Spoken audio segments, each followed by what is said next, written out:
Let's do section 11.1, page 452, exercise 41, which reads, modify example 4 slightly to find the parametric equations for the motion of a point in the interior of a wheel of radius A as the wheel rolls along the horizontal line without slipping. Assume that the point is at a distance b from the center of the wheel, where 0 is less than b is less than a. This curve, known as a Curtate cycloid, has been used by artisans in designing the arches of violins. So let's go back and remember what's going on in example 4. And basically, we have a wheel that has turned through some angle t, and it started down here at some point 0, and here's the point P that we've been talking about. And in traveling through that angle theta, it has traveled some distance AT. Now, the angle doesn't change. An interior point is going to travel the same angular distances as a point on the rim of the wheel. So even though we are concerned with a point B here that's interior, the angle T isn't going to change. Everything along this radius or this spoke here is going to travel through the same angle. So the whole wheel, regardless of a position interior or exterior to the rim of the wheel, travels this distance AT.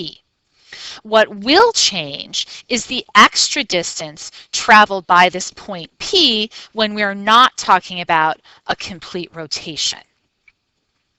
So we need to focus on that extra distance, and really ultimately we're going to end up with the path is going to be AT plus this extra distance traveled by B, and the path in Y is going to be A plus this extra distance traveled by B. And so we need to focus on finding XB and YB. So let's make a bigger picture of what's going on with our wheel. So here's going to be that point P on the rim. Here's going to be the point B that I'm talking about, and that distance from the center is going to be B. We know that this angle here is going to be T, and the distances that I'm concerned with are these distances, which are going to be YB and XB, and I'm going to call this angle in here theta. So just by inspecting my triangle here, I know that XB is going to be B cosine theta, and YB is going to be B sine theta. Now, my problem is that those two distances are in terms of theta, and I really want them to be in terms of t. So I'm going to have to be clever. Well, the first thing I can note is that t plus theta is equal to 3 pi over 2 plus 2k pi. Now this extra 2k pi is because I don't know how many complete rotations I've been through, and 2 pi will be a complete rotation. I'm going to be able to ignore this later, but to be complete, I need to have it in there. So perhaps I can solve this equation here for theta, substitute back in, and come up with XB and YB in terms of t. So if I solve this for theta, I'm going to get 3 pi over 2 minus t plus 2k pi. And now, when I substitute in, let's see what happens. So I'm going to start with cosine theta, which is going to be the cosine of 3 pi over 2 minus t plus 2k pi. And again, I'm going to ignore this because cosine is periodic, and every 2 pi I come back to the same values of cosine. I'm a little suspicious that because I have this 3 pi over 2 minus t, that I'm going to be able to simplify this somehow. And to do that, I need to remind myself about some trig identities.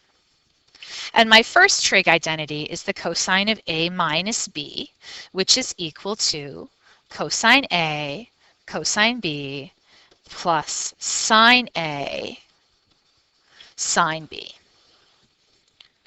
And so let's use that.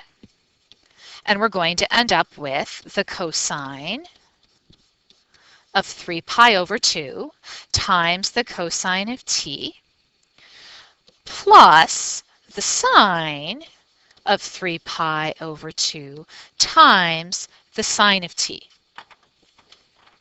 Now I know that the cosine of 3 pi over 2 is going to be 0, so that whole term is going to go away. And I know that the sine of 3 pi over 2 is going to be negative 1. So I can say that cosine theta is going to be negative sine t. All right, now we're ready to tackle sine theta. So sine theta is going to give me the sine of 3 pi over 2 minus t plus 2k pi. And again, I'm going to ignore my 2k pi because sine is periodic as well. And again, I'm going to need a nice trig identity to help me simplify this. So we're going to remember that the sine of a minus b is going to be equal to sine A cos B minus cos A sine B. And let's substitute that in. So our sine theta is going to become the sine of 3 pi over 2 times the cosine of t minus the cosine of 3 pi over 2 times the sine of t. And again, the cosine of 3 pi over 2 goes to 0, so that whole term will go away.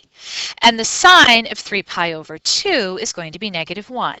So I'm going to have that sine theta is going to be negative cosine t. So now I want to go back to the equations that I had way up here in the beginning. And I want to substitute in using this information here and what I found for sine theta and cosine theta in terms of t.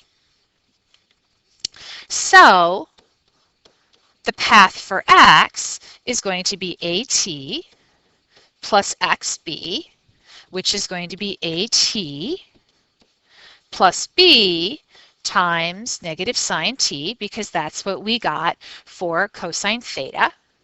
And so we're going to end up with x of t is going to be at minus b sine t. And I'm going to develop a similar expression for y of t because that's going to be a plus yb. So that's going to give me a plus b times negative cosine t. And I'm going to have y of t is going to be a minus b cosine t. And there we go.